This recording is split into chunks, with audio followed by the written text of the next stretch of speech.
On a cool November night in Las Vegas, a 49-year-old amateur named George Holmes stared at the last chip in his stack and refused to surrender.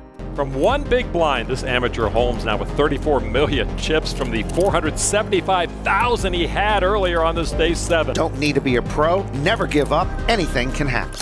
Over the next 48 hours, he would stare down world champions, survive the longest heads-up duel in modern main event history, and earn more money than he had made in 20 years at his day job.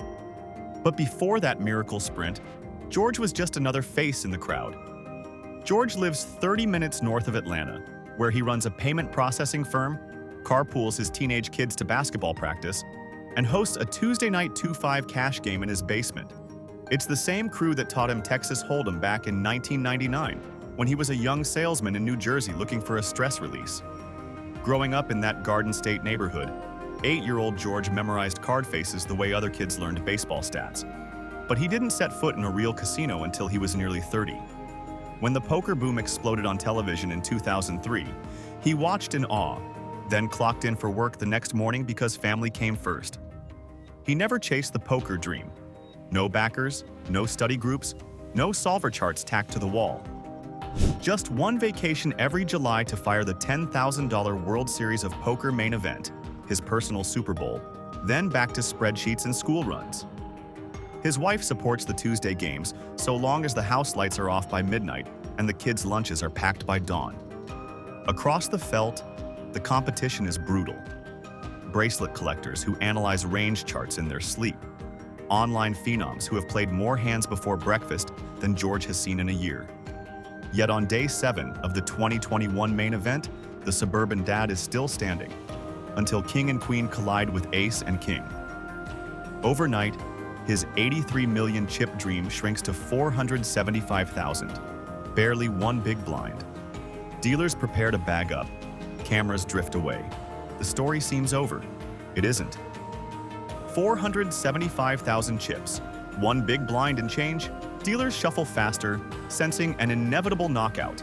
Somewhere in the rafters, the broadcast crew pivots their lenses to a different storyline, because comebacks this deep are myth, not math. George Holmes folds his jacket across the back of his chair and breathes. 22 years of Tuesday night cash games have taught him one lesson above all others. When you are nearly broke, play as if you have nothing left to lose, because technically you don't. The very next hand, he is dealt Queen of Hearts and 9 of Hearts. It's unremarkable, yet it's suited, connected, and alive. George commits every last chip. 4 separate players call, hunting an easy bounty. The dealer fans 10 of hearts, 8 of clubs, 3 of hearts. That leaves George 12 outs. 9 hearts for the flush, 3 jacks for the straight. The turn is a blank. He stands, hands in pockets, almost casual. The river is the king of hearts. Flush. Pandemonium erupts at a single table while the room barely looks up. His stack quadruples.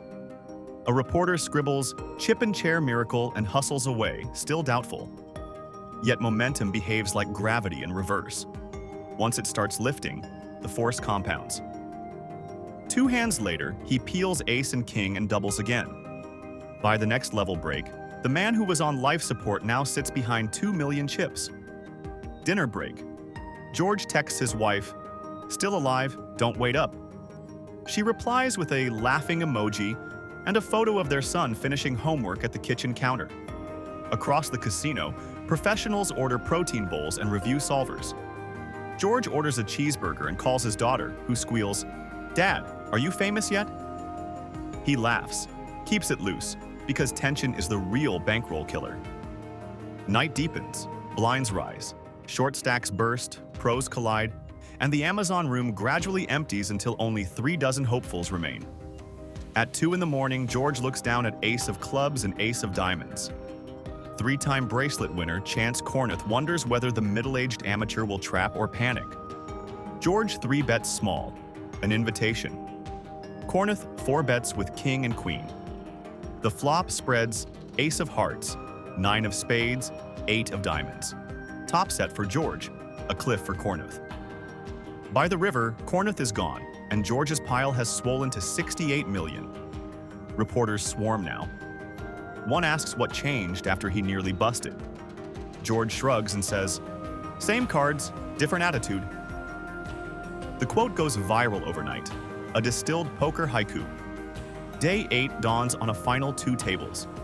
George, still in a Braves cap, still chewing mint gum, is now second in chips behind a quiet German named Koray Aldemir.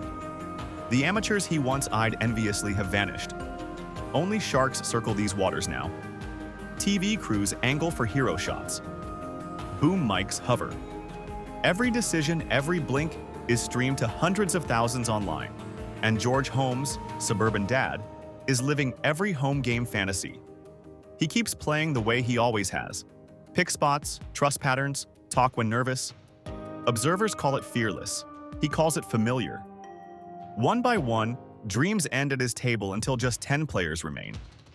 The tournament staff pauses the action, assembles the final table set, and instructs competitors to draw for seats. George pulls seat 5, middle position, right of the dealer, comfortably between 2 hyper-aggressive youngsters. It suits him fine. As he bags 83 million chips, almost the exact total he watched slip away 36 hours earlier, he presses a single red chip into his front pocket, a souvenir reminder that hope weighs almost nothing, but carried long enough it can feel like armor. He texts the family group chat, "Made the final table. Starting tomorrow night. Love you." His daughter replies with a string of exploding head emojis. His son simply writes, "All gas, no brakes." George smiles, pockets the phone, and steps off the stage toward his hotel room. Tomorrow, every hand will be on camera, every decision judged in real time. For the next few hours, the story is still his to finish writing. Night 9. 6,650 dreams have already died, and 9 players now sit beneath a halo of television rigs and casino haze. George Holmes, blue hoodie, Braves cap, starts second in chips. Every few minutes he rubs the lone red chip in his pocket, a silent promise to stay fearless. The eliminations come in pulses. George 3-bets light, flats monsters, and talk checks his way through hands that make seasoned pros squirm. He busts Jack Oliver with a rivered flush, then snaps off a bluff from Joshua Remedios so casually it looks scripted. With 4 players left, commentators whisper the impossible. The amateur might actually win this thing. At 2:30 in the morning, only 2 remain. Across the felt sits Koray Aldemir, a German phenom backed by a decade of high roller experience in solver drills. Their stacks are nearly even. What follows is the longest heads-up duel of the modern main event.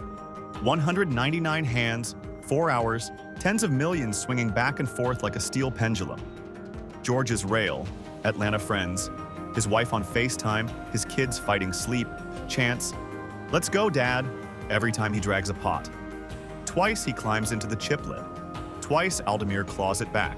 The poker world, convinced amateurs fold under bright lights, watches in jaw-dropped silence as the suburb-raised family man check-raises rivers, hero calls thin, and grins like he's still in a Tuesday basement game.